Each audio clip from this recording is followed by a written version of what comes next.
Here's a question. Do you believe in heaven? Various polls find that somewhere around 80% of Americans do. But a Harvard-trained brain surgeon wasn't so sure until he spent a week in a coma and came out with an incredible description of the afterlife. My co-anchor Terry Moran has a story. A mild afternoon in Lynchburg, Virginia, and Eben and Holly Alexander are at a high school soccer game cheering on their 14-year-old son, Bond. They are a perfectly ordinary American family with an extraordinary story.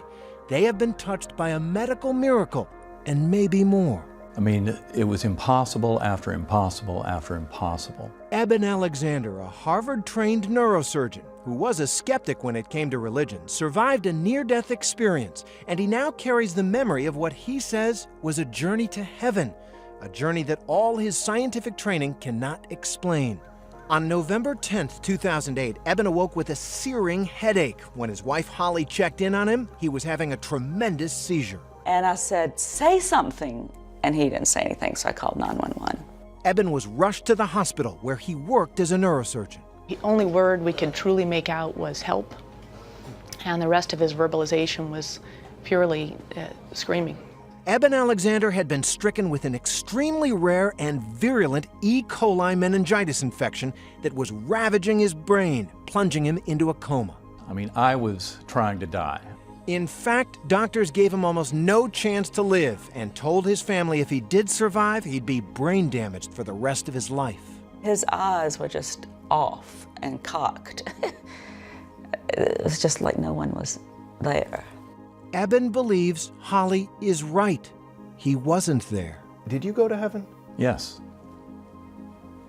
I mean, in every sense of the word, that's what my experience showed me. His first recollection, he says, was being a speck of pure awareness in a dark and murky underworld.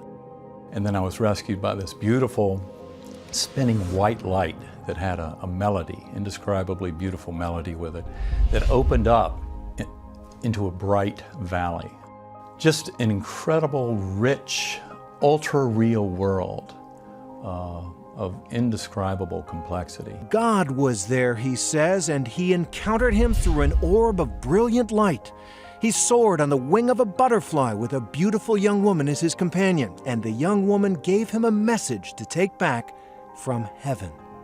You are loved, you are cherished, there's nothing you have to fear, there's nothing you can do wrong. It's a beautiful vision, but heaven? A lot of people are going to say, Doctor, it was a hallucination. Your brain got zapped by this disease, all the wires got crossed, and you saw a girl on a butterfly wing and you were spinning up in a melody. I know this was not a hallucination, not a dream, not what we call a confabulation. I know that it really occurred, and I know it occurred outside of my brain. So basically, But how? How can he even suggest that, much less claim that his experience is proof of heaven, as he's called his new book? He showed us his brain scan. It wasn't leaving any part of my cortex unaffected. So your conclusion is because all of this outer area, which is the higher functioning, was covered with the infection, what you experienced in the coma wasn't part of the brain. Right. Many neuroscientists are deeply skeptical of Eben's claims, arguing his brain must have produced his vision somehow, most likely as he came out of coma. But something else happened. After he recovered, Eben, who was adopted, saw a picture of a sister from his biological family who died years ago, a woman he never knew. And I knew who my guardian angel was on the butterfly wing.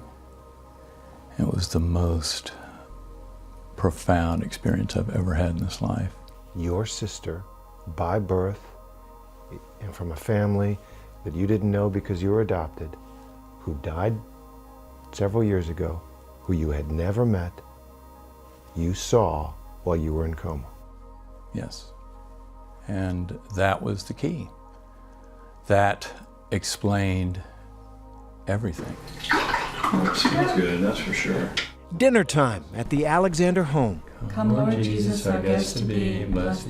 They were not a particularly religious family before Eben's coma. He was a skeptic. Not anymore.